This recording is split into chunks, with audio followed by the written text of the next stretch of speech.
We are here with Bob Plunkett, and he's the real estate junkie, and we've been talking about this now for some time, about all of the wonderful things that you're doing. The big news lately has been the auctions that we've been hearing about, and there was one in particular that just took place that you've been tracking. Tell us about it. Right. This is the big Sky Sotheby's auction that took place Friday at the Longboat Key Club in connection with the film festival.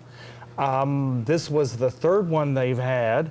Last week, we looked at two houses that we were going to track and see how they did at the auction. And how did they do? Well, let's see. Let's look at the first one. This was a mid-century modern house on Bay Street. Nice little house. Modern. Now you've got to describe that term. That means that's real estate talk for this house is 50 years old. That's a fancy way of saying that. And it's had updating. It's had updating. It's a nice house. The price we pegged was, we said if you could get this for under 170, you got a deal. Well, it went for 160. Wow. So we hit that one right in the nose. Then we looked at this house on Dolphin Lane in Laurel Park. This is a beautiful top-of-the-line townhouse right near downtown. The asking price was $1.4 million. This is a beautiful, beautiful house. It's one of the nicest freestanding houses downtown. We guessed that this would probably go for about $800,000. I was going to say 800, yeah. Guess what it went for? $926. Oh, even better. This was the big surprise of the auction. Very strong bidding on this. So somebody spent a lot of money, but they got a great house. Oh, fantastic. So in general, the auction went pretty good. Okay, are you seeing any more auctions coming on up? I'm looking around. I'm keeping my eyes open. I don't know if Sky Sotheby's has any more big ones planned, but I'm going to keep my eyes open. Do you know who bought these? Was it any of the movie stars? It looked like they were, no. But it did seem like they were end users, as we call them, which means people who are really going to live in them. Right.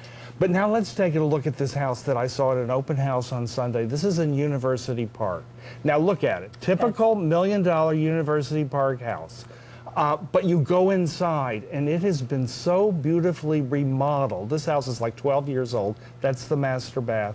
It's a very, very sleek, elegant, that's the pool, glamorous remodeling. This is like Soho meets South Beach.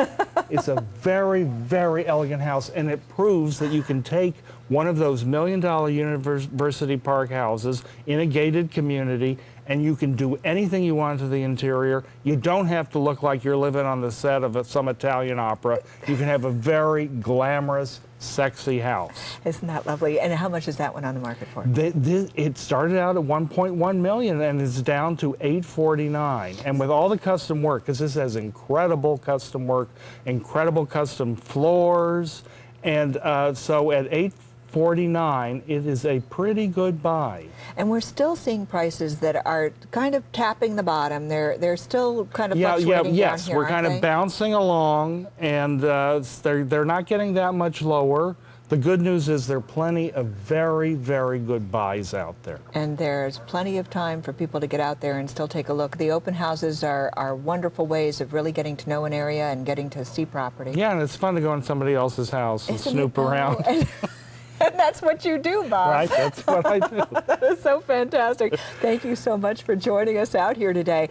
Tell me about, before we do go, I did want to ask you one thing. With the market as you're seeing it and the open houses that you're seeing, are you finding that we are, in fact, just kind of coasting along the bottom, or are you starting to see any kind of tick up or tick down? I wish I could say that we were. The good news is things are not getting worse. I would say coasting is the right way to put it. We are coasting along more or less at the same level. But and our area is doing better than a lot of areas in the state of Florida. Absolutely, absolutely. It's a very good time to buy. The realtors say that, but this time they're right. Amazing. Every once in a while, you know, you can't be right if you keep saying the same thing over and over again, right, Bob? Well, we are going to be able to read Bob's blog. You can read it by logging onto our website at mysuncoast.com and clicking on the real estate junkie icon. I just love that, Bob. Thank you so much for joining us today. You, Wendy. We look forward to you coming here every week. We'll talk to you very soon, and we'll be right back.